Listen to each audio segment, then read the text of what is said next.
রাজ্যের গণতন্ত্র পুনরুদ্ধারের সাথে যুব কংগ্রেস লড়ছেই লড়বে।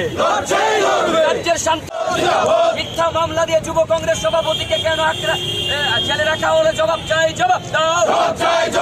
দিকে দিকে কেন যুবক বিজেপির গুন্ডাগিরির বিরুদ্ধে, বিজেপির সন্ত্রাসের বিরুদ্ধে, বিজেপির গুন্ডাদের বিরুদ্ধে मिथ्या मामला है। पिछले 2 दिन में क्या हुआ है, विश्रामगंज एरिया में जहां पे कुछ दिनों पहले आशीष जी पे और मुझ पे जहां पे आक्रमण किया गया, उसी सेम जगह पे हमारे आईवाईसी के यंग इंडिया के बोर्ड के जो प्रभारी है मोमिता काली जी और हमारे प्रदेश अध्यक्ष राखू दास जी और बहुत सारे हमारे यूथ कांग्रेस के कार्यकर्ताओं पे आक्रमण किया गया।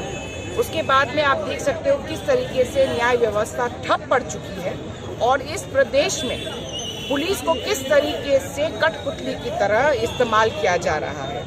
मैं शायद उंगलियों पे गिन भी ना पाऊँ, इतने सारे सेक्शंस उन्होंने उन पे लगाया जिसके तहत उनको 6 दिन तक अभी विश्रामगढ़ जेल में बुक कर दिया गया।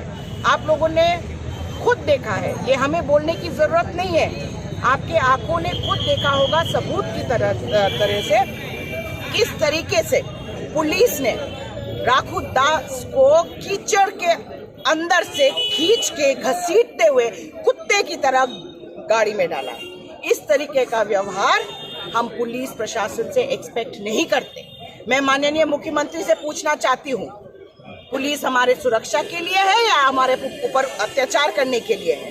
मैं माननीय मुख्यमंत्री से पूछना चाहती हूँ कि कब तक कि पुलिस अपने जमीर को बेचेंगे, कब तक के पुलिस इस वर्दी का उल्लंघन करेंगे जो वर्दी पहन के उन्होंने शपथ खाई थी कि वो लोगों की, आम जनता की सुरक्षा करेंगे। यहाँ में तो वो अपने जमीर को भी बेच चुके हैं और जो हमारे यूथ कांग्रेस के साथ हुआ है बहुत ही निंदनीय है और पूरे प्रदेश के जो कांग्रेस कार्यकर्ता है, कांग्रेस नेतृत्व है, इसका पूरी तरीके से हम आज इस विक्षोभ मिছিল के तौर से हम लोग अभी निकलेंगे और इसका विरोध करेंगे। Thank you.